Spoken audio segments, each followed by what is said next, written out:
Welcome to the Be a Human in Business show with your hosts, Tracy Borison, founder and personal branding coach at TLB Coaching and Events, Tara Argo, founder and relationship strategist at Argo Operations, Tawana Taylor, founder and project management consultant at Bootstrap Dreams, Debbie Akwara, founder and principal consultant at Niche Customer Experience Consulting Firm.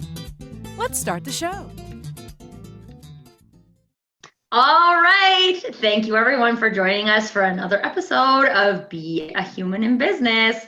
We are very excited today because we have a special guest joining us, Lindsay Harle-Kadatz, who is joining us to talk about the role of mental health and identity in business. So, as you can probably imagine, being human has a lot to do with our brain and our identity. And this is something that Lindsay is very passionate about in multiple facets of her life and business. So, Lindsay, we're so happy to have you today. Thank you so gosh darn much for having me. I'm thrilled to be here. I cannot wait to talk. I'm not sure where that voice went, but I'm really happy to be here. I feel like I have my teenage boy voice playing in the back of my throat today. So if I squeak, don't even worry about it. That's just who we are because we are human. Good one. Yeah. Good one. See what she did there? Yes, I saw that. That was good. So Lindsay, That was spot on. Lindsay, we'd love to start with just a little introduction of you for our audience. So let everybody know what makes Lindsay human. Oh, well, I was born human, so I mean that starts there. But more of it is that I myself, I don't even know how to start that. So a wee bit about me is, yes, I myself run a business, a brand and content strategy business, but more than that, I am also a mental health speaker. I go and I speak about how do you run a business while having depression, while having anxiety, and be successful. And a lot of that comes down to communication with clients and building those relationships. And it really requires human connection, because at the end of the day, I have to be human and I have to be open and honest that if all of a sudden, and it's not always all of a sudden, but if I all of a sudden have to, and I'm not able to meet a deadline, I have to be honest and say, dear client, here's what's going on. More often than not, though, I actually can't speak at those times when it be simply because I have a stutter. And so to pick up a phone and say, hey, client, I cannot, right? And because then they're just going to be left there being like, what just happened? So for a lot of what I do is that I end up having to create relationships via email saying, here's what's going on. I'm in an episode. I cannot physically talk right now, nor can I actually hear you. So here's my plan. Because I know myself, because I've been living with these lovely roommates called depression and anxiety for many years, but I have been addressing them for 10. I say, I can actually speak in 3 days, but here's the plan that I have in place for when I'm going to be shifting the timeline. I have a plan on how to meet everything for you. If you need to talk, it will have to be in 3 days. 9 times out of 10, they're like, yeah, that's fine. Don't worry about it. Your plan's great. We don't even need to talk in 3 days, so long as you get it to me, because, and I'm going to be very honest, I create brands and content strategy. I am not saving the world. So clients are fine to wait. Over that, yes, I also wrote a book. It's called Depression, Constipation, How Pooping Saved My Sanity and Other Stories. And it is a tongue-in-cheek look at drawing parallels between depression and constipation. So things very similar to when you have depression, you can tend to get this cognitive dissonance and there's this fog in your head. You can't think through anything and you're just stuck. Well, when you're constipated, let's just face it, there's not a lot of flow going on down there either. And so I do those parallels. And then I also talk about, well, how then can you start to move through it? And I call them mental prune strategies, mental prune juice strategies, which is super duper funny. Now, I'll be quiet. Oh, and one more I thing. laugh. I laugh. I know, I appreciate that. Thank you. Pity humor is my bread and butter. One other thing, and what I love about this show, Business is Human, it's I've also started a podcast earlier this year called Businesses Are People Too, a podcast. And it goes and builds on that fact of, at least here in Canada, I'm up here in Canada, corporations themselves are defined as live beings. They are live entities. They have voting rights. They can be charged with crime. They can own property. And I started to think, oh my goodness, like if Canada is defining our businesses as people and often have more rights than a number of people, why in the world are we not treating them as such? Why are we not looking at the business personhood as an entity for being in the community? And then how can they being the business, when we look in it, how do we support the beings within it? The heart of the business, the liver of the business, the kidneys of the business, and then all those little systems that flow throughout the body. And how do we feed them the right nutrients so that the business itself thrives? And a lot of this comes from the work I've done in brand and content and in the interviewing of a number of businesses over the year, when I would just simply say, okay, if your business is a person, how do people define them behind their back? When you're not in the room, what are those terms that people are using to talk about you? Because at the end of the day, that is your business personhood. So that's a wee bit about me and how I start to address the human within a business. And I think that, thank you, Lindsay. I think that's like so important. And I don't know if you guys noticed, but Tawana's daughter snuck in the video. Oh, I did it.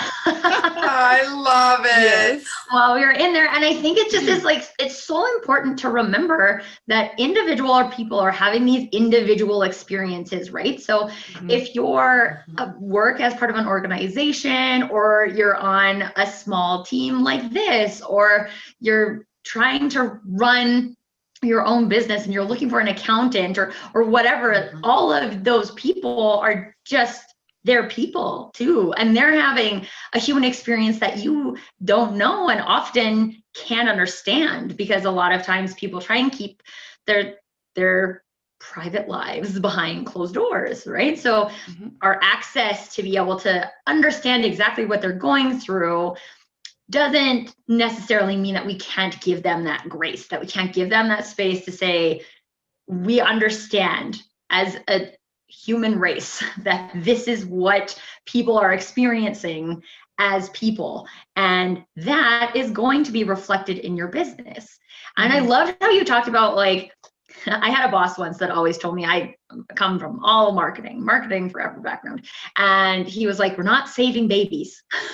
And we're not, right? I was working for a direct mail company at the time. He's like, if those mailers go out tomorrow, nobody dies, right? And it's probably not even going to impact the client at all, right? Like, and some of these things that we think about too, when we're really kind of just in like business mode versus being in people mode, we're like, oh my God, this deadline is everything. And I have to, in order to be a good person, I must meet this deadline, right? And like, obviously you wouldn't use those words, because when you say those words, you're like, well, that's ridiculous. That's absolutely not true.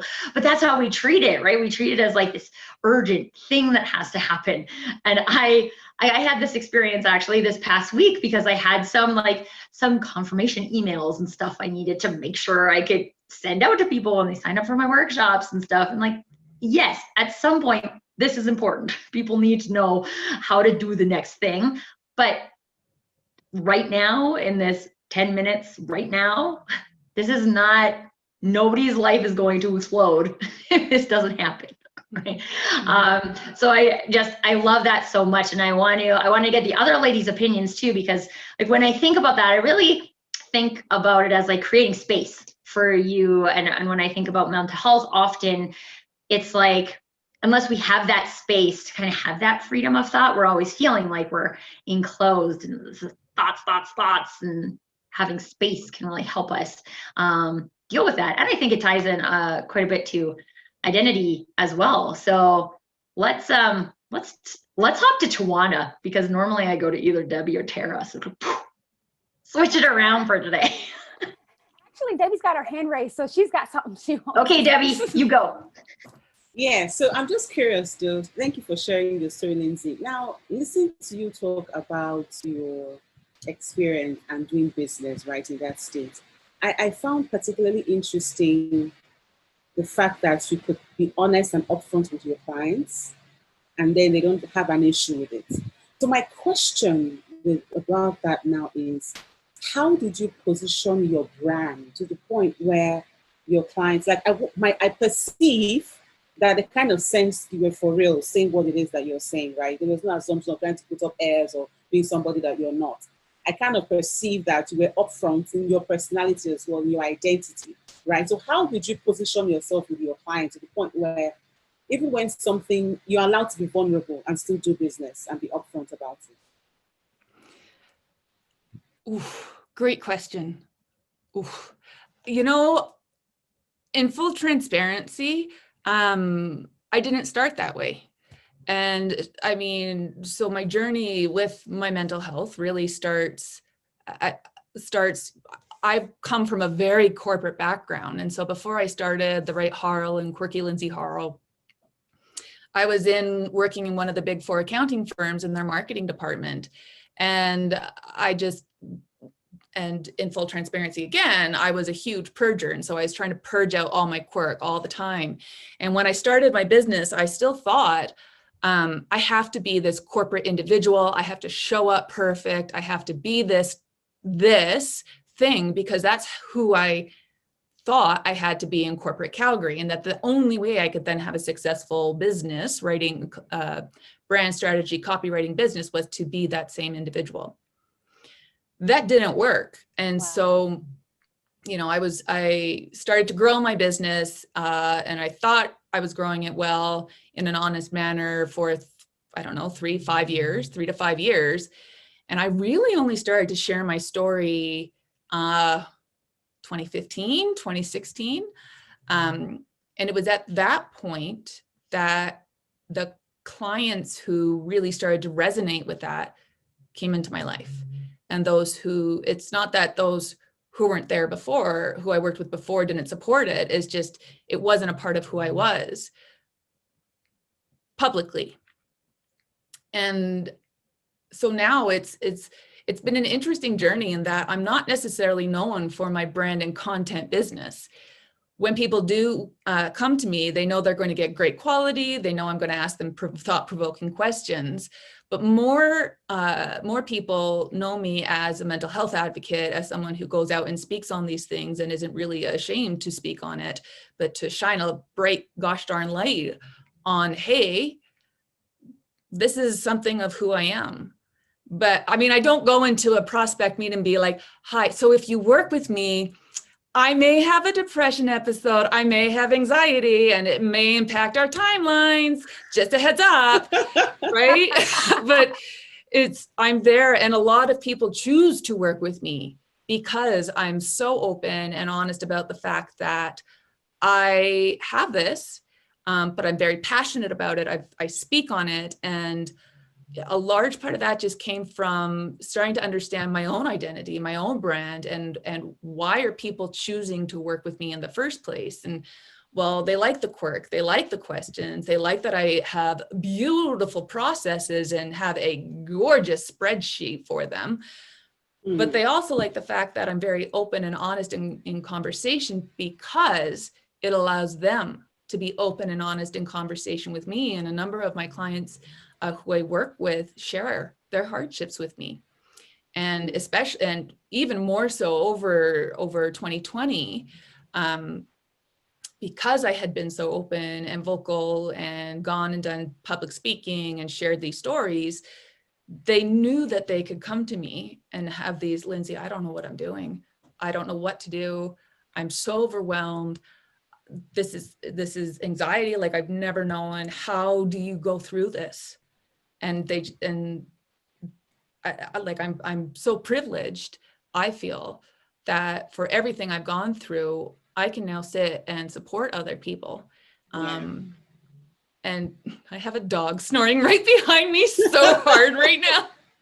Yeah. Apologize. Chase is just taken An over. amazing story. What I hear really is just authentically being human, is pulling the right clients to you. Absolutely. And one thing, That's so because powerful. I support a lot of people in figuring out how do you produce consistent content. And this falls to their blogs and LinkedIn articles and all that jazz. But, you know, when you understand what you stand for as a business, as a person, but also as a business, it's not everything. You find these gorgeous categories that you're like, these are the things I'm so passionate about. And then these are where my topics all come from. And then you figure out how to weave your own voice into that. And for a long time, my blogs were the most boringest things in the world because they were corporate. And I don't know what that was, but, and as soon as I started to be like, hold up, here's the categories that I am so passionate about in life. Yes, brand and content. Oh my goodness, give me some good juicy content, especially if there's a pun in it. Whew. More than that though, because of my own experience, because of the experience that I've been watching my husband go through as well, and colleagues and my family and so on and so forth, mental health and psychological safety in the workplace is huge for me, because I know that had I not had the team and the leader I did when I was at this Big Four accounting firm, I wouldn't be here today, plain and simple. And it was because they saw me as a human first, so that I could go and get the help. And then beyond that, it's like businesshood, it's leadership, entrepreneurship, because for me, there's so much out there for leaders to support their people, but who's supporting the leaders? And that really came to light, especially this past year, as my client leaders were coming to me and saying, I don't know what to do. How do I talk to my team? I don't have an answer for them. I said, well, tell them that. Let them know where you're at. Let them know you're having such a crappy, a really poopy day, and they'll show up for you. Yeah, let them know you're Right? human. Mm-hmm. Yes. Mm-hmm. Yes. And I particularly enjoy hearing you say, I try to be the cookie cutter, right? Person, employee, professional, even entrepreneur. I try to fit the mold of what was defined as corporate culture. However, when that didn't work and you gave yourself permission to just kind of start being yourself, that is what worked, right? Being who you absolutely are. And as you're talking, I'm like, oh, she's so speaking Tracy's language, like the whole personal brand, right? The person being the brand is what actually works. And then when you talk about leadership support, because I often say that leadership and management positions are not synonymous, right? You could have someone at the front line be an absolute influencer in your business, right? Whether or not they are supervising other people, whether or not they are in a C-suite executive, title or whatnot. You can have people in titles and be absolute buttholes. I mean, literally, right? And so it's like you being your quirks coming out and you being vulnerable in yourself allowed people to actually see not only the quality of your work, but see you as a person and realize that, you know what, this is my girl, like I can come to her not only for the talks, not only for the consultation, not only for the business elevation, but as a person, the relationship is there because of who you have decided to be. And I think that is beautiful. That is beautiful, Lindsay. To me, I don't like. Thanks. I hear, and I can't remember who the quote is actually by, but it's a whole poem. But like when we allow our own light to shine, we're encouraging others to do the same. I think that is such a huge piece of that as well, because who knows if those people have another person they can show up with where they can be that vulnerable person. Like you don't know any given day.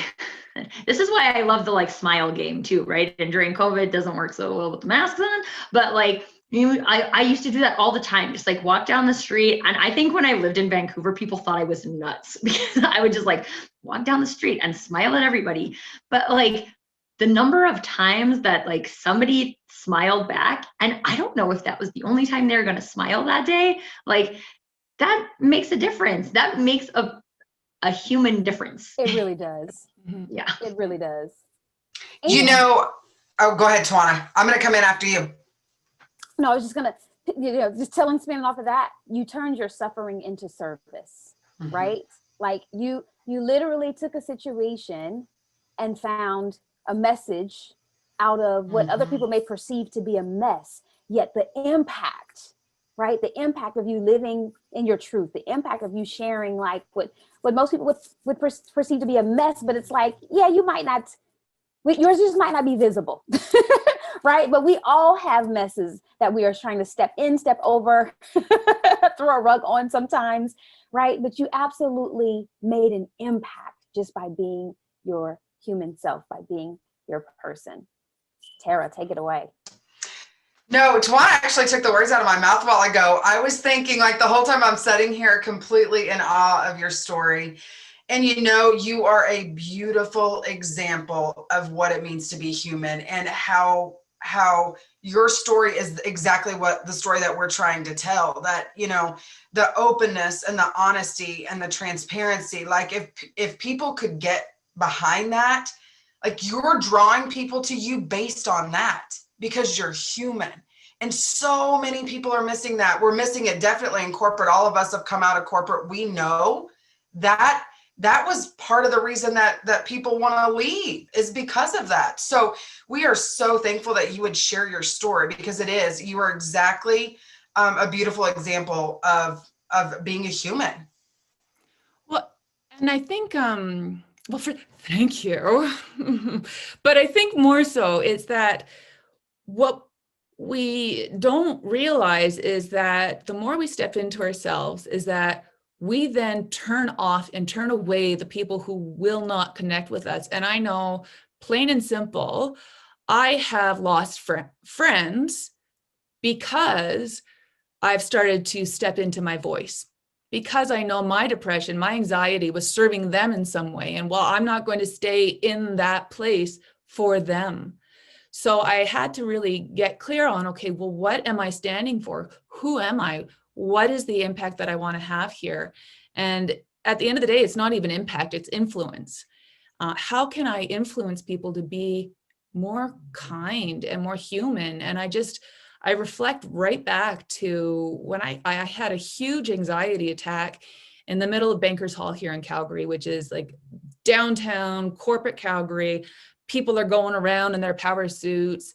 And I just remember sitting on this bench. I was 20, I don't know, I was early 20, no, I was late.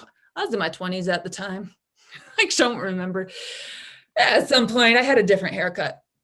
And I was losing my poop, not literal poop, but my brain poop on this bench. And I remember looking up and you could see these security guards looking down at me, just being like in this utter fear of this like wafy woman at the time, because I was very thin going through what I was going through. And they just had this fear. And I'm thinking, oh my goodness, like what is there to be scared of other than this crying woman? And flash forward a few years, and I was sitting in a coffee shop at a hospital here, waiting for my husband to go through some testing. And I remember looking up and I saw this girl and she was crying. She was trying to stifle it, and she was sniffling and just crying. And I remember looking around at the other tables, and everybody was just like, ignore, right? And I'm thinking, oh, come on, like we're at a hospital. Obviously something is happening. And so I just got up. I am a Kleenex carrier. So I brought my Kleenex over and I just put them on their table. And I said, I'm really sorry for what you're going through. Here's some Kleenex if you need it, right? And that was it. And I went back and I sat at my table. And later, when she was ready, she got up and she came over and she just said, thank you.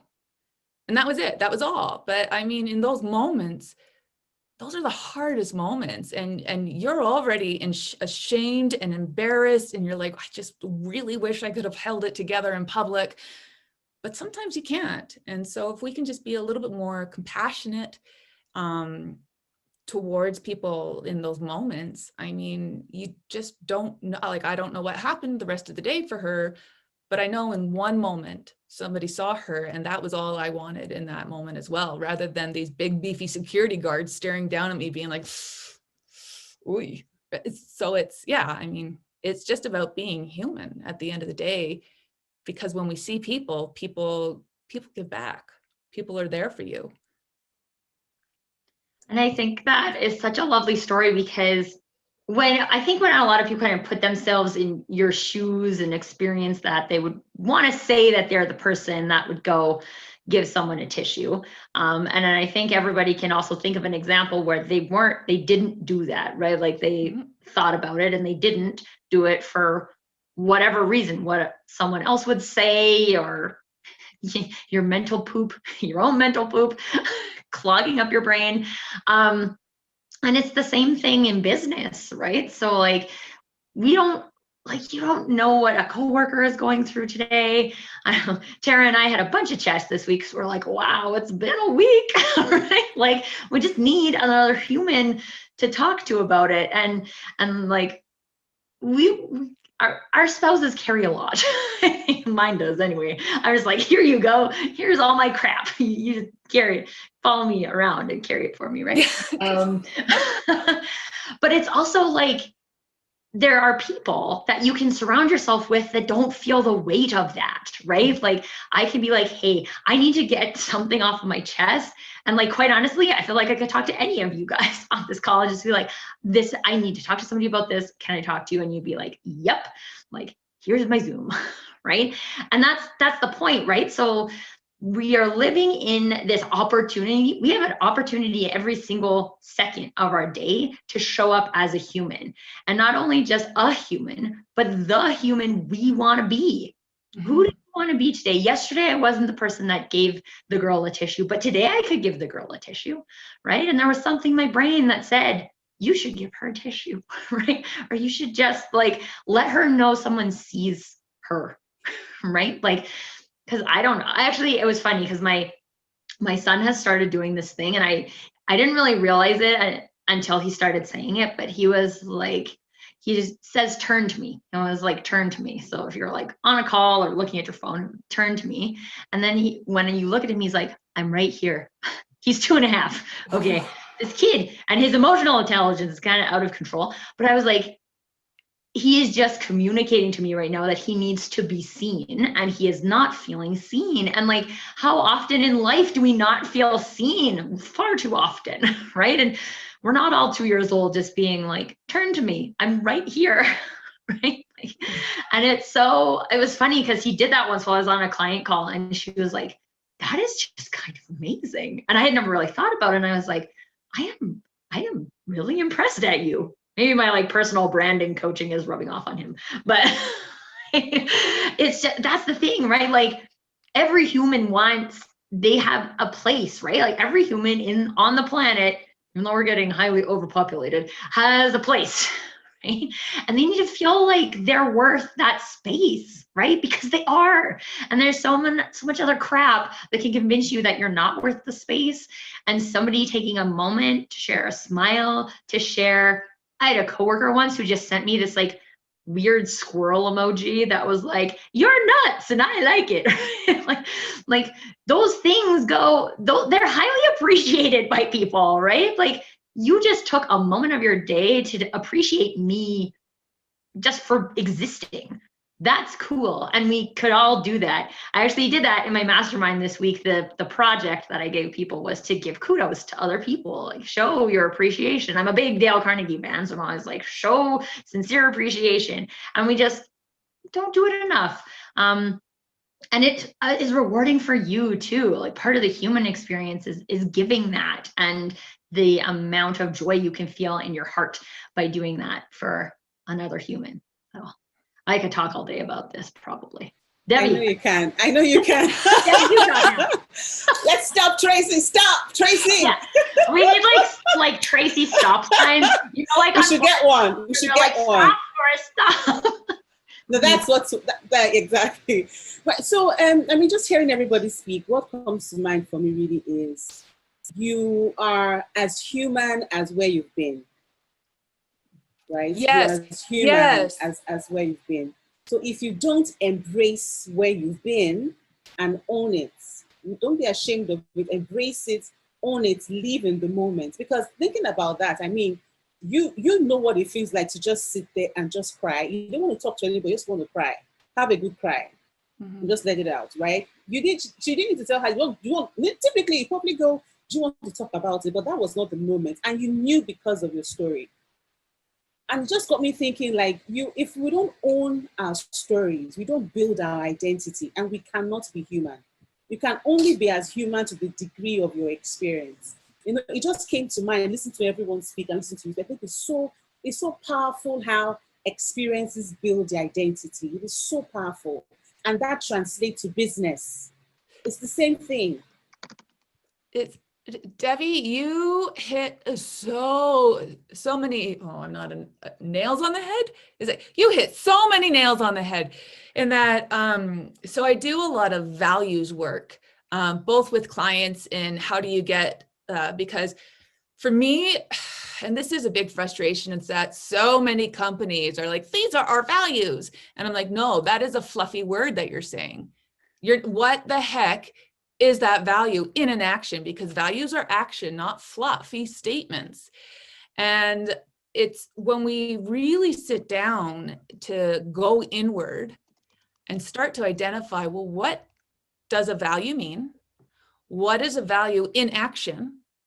And then how do we demonstrate that? And I know for myself, when I do not live in alignment with my core values, and I've done a lot of work on this, and it's really been over the past 2 years that I've started to really dig in on what my core values are and how they show up in action and what their definitions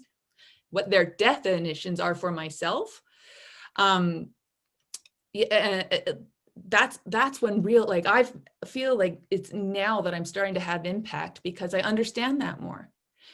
But it's not, I only understand that because I am a person, because I looked back at my story and, well, what are the actions? How do I want to look at my story? How do I want to use my story in life? And that becomes an action. And then we can start to share that. And it's the most powerful thing in that. I just, I was part of a conference on Thursday and I did this workshop called Voracious Values.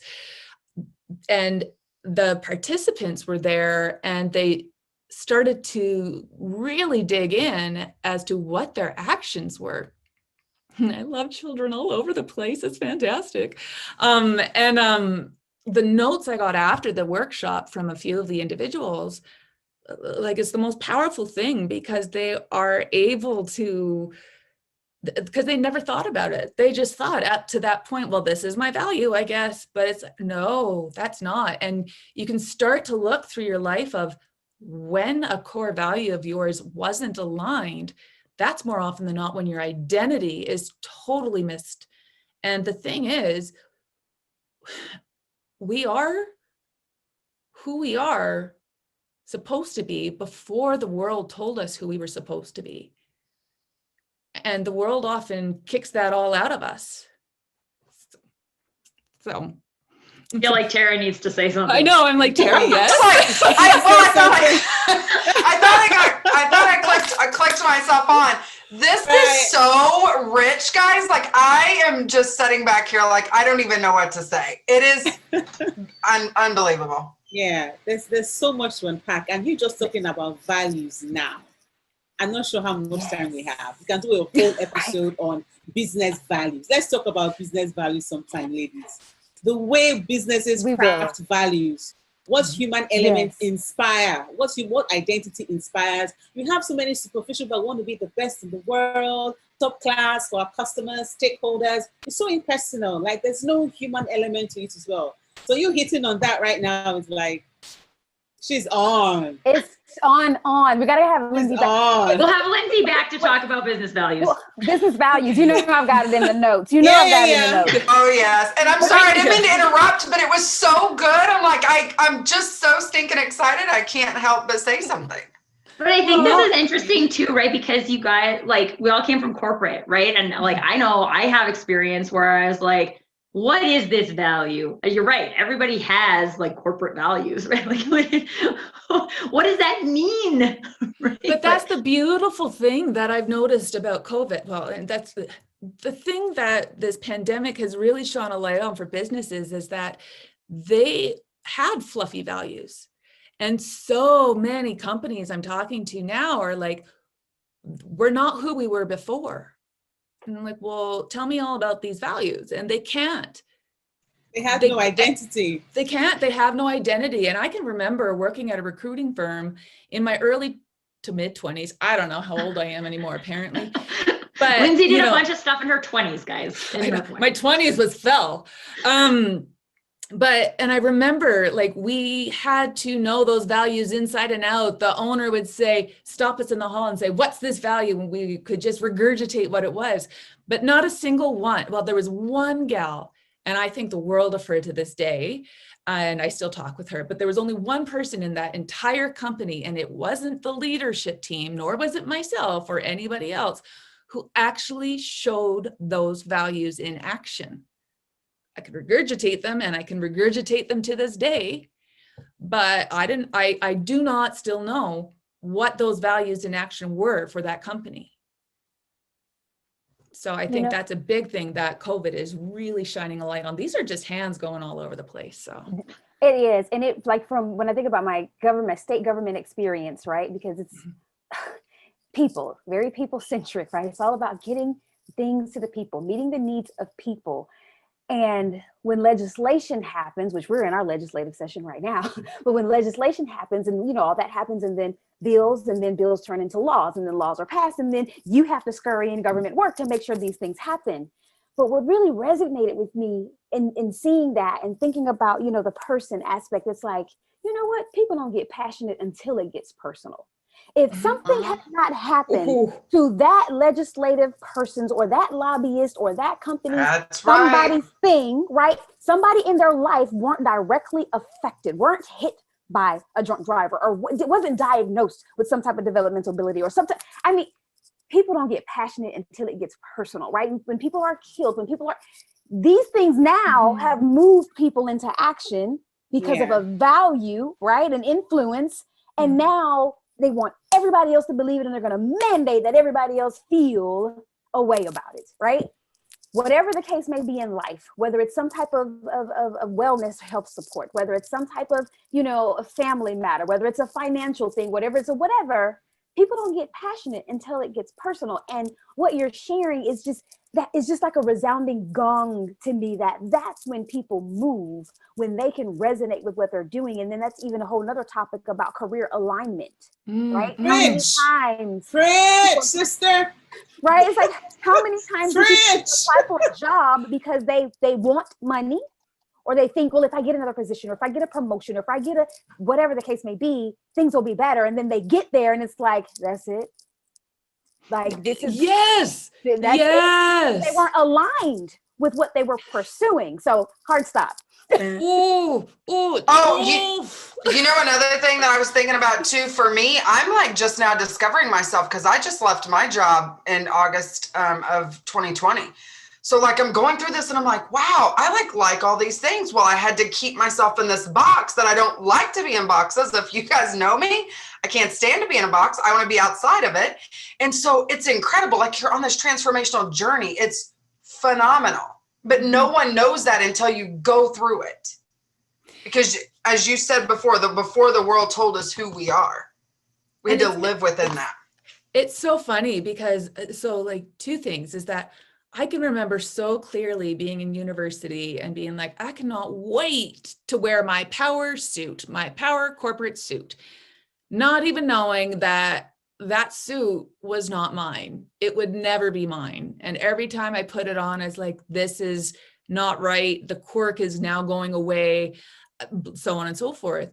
But also another point is I was talking with a colleague a couple weeks back, and she herself just left her very high level corporate position in November 2020 to take a step down and go into a different position. And she said to me, she's like, and she's in her mid 50s. And she said, for the first time in her life, she decided that she wanted to drive her own bus. Her whole career up to now, she had just been going with the flow and going where people said, this is now where you belong. This is now the job that you have. This is now the suit you're going to be wearing. And she came to this crossroads of, I'm not driving my own bus, with the whole Jim Collins, good to great, all that, right butts in the right seats on the right bus, obviously paraphrased.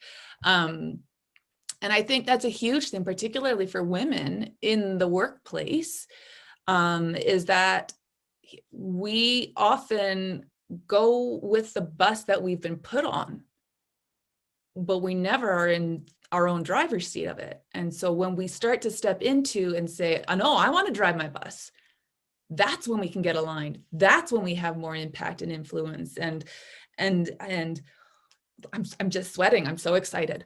Like I need to take a breath. This And might if the have bus a part doesn't two. exist, yeah, absolutely. And if the bus doesn't exist, make one. Yes, exactly. Make your own bus. Oh, and goodness gracious, now is the time to make your own bus. Yeah. Especially now.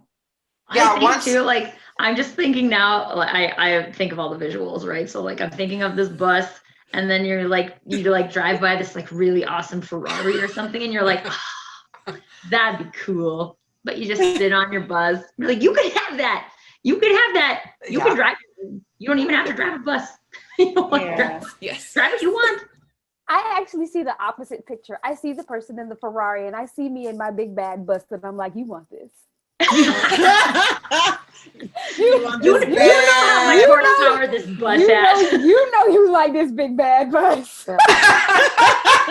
You wish you had the autonomy to ride in this big bus. I can fit like 3 of your Ferraris in this bus. Because Well, the bus, how freeing is the bus? so right? Like, good. the top down is cool. Yeah, it's cool. But are you really in the Ferrari for you?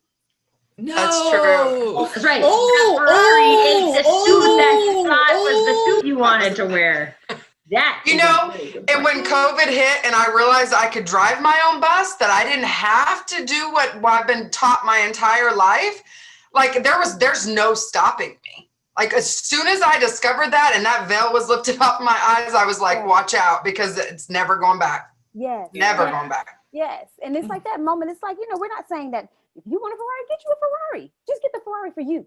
Right? Yep, for the right Get reasons. the Yeah. Ferrari for the right have a well motive with whatever it is that we do in life, visible, intangible, or tangible. Having the right motive, that's where your fulfillment is going to be found. Yeah. It's not for everybody, right? Yeah. It's for you, and through your influence, as Lindsay has expressed through this whole time, through your influence, right? Then comes your impact, then comes your deep, wide reach, and your, you know what I'm saying? That the essence of who you are as a person, your life being fulfilled, and you being able to have the liberty of simply being you in most, I'm not going to say all, because life is inevitable. We have disappointments, but in most moments, I'd rather be me in more moments than not enough moments. So this is so good. Sure. This is so good, ladies. Lindsay, this is how we roll. Sorry. We can keep It going. is. Yeah. Now you have to stop us. You have to Yeah. stop us. Come on, stop us. Stop you. You Are know- you kidding? I'd like, let's just keep going. Where's the stop sign? Stop We'll make sign. this 2 episodes. Part 1 and part This 2. was so Right. good. We'll We have a do need part to have 2. another one. I mean, Yes. there's so much here. I mean, literally that we could unpack. Yeah, there's just so much. And it's Well, we're so definitely good. going to have Lindsay back for an episode on business values. Oh, Absolutely. it's noted. And on that note, Yeah. is there any last statements we want to say before we do our summary, our show summary? You know, I do want to say one thing that really spoke to me is that I feel like if people would just find themselves this brand identity, like their personal brand, who they truly are, what their values are, and live by those, it will unlock your life. It will unlock a whole new world to you. And that's what today really, really sounded. I mean, that's what I got from all of it. Mhm. Mhm. That's so good. So with all with all this goodness, I was over here fire fingers, just typing up. I mean, everything from the puns to to the great questions that Debbie asked, and then how we were all able to just piggyback off of our experiences. And so, what we're wrapping up with today is when we talk about, again, the show, the role of mental health and identity in business. We shared that some things can simply wait, right? Many things we do in business truly can wait and won't alter quality, won't alter influence or impact, right? You'll get the results that you were driving towards and that people need to receive. Authentically being human is attracting the right clients to you, and that's the impact of living your truth. We talked about mental health and psychological safety, businesshood and leadership, and support for leaders, right? Standing for something is being more influential than quantity, and that we have an opportunity every day to show up as a human. 2 quotes, the quotable moments of this show. You are as human as where you have been. That's Debbie. Mhm. Take that one, write it down, tag her, hashtag it, tweet it, whatever you need to do. Live that out. And closing it up with Lindsay's quote and truth. Values work. Values are actions, not fluffy statements. Do you, people. Do you. And be a She human. she always wraps it up nicely. Yep. Perfect. That little present bow on top. She holds that spot. Oh, this was Thank you wonderful. so much for joining us today, everybody, Thank for you, this Lindsay. episode of Be a Human in Business, and we'll see you next time. See you next time. Bye. Bye.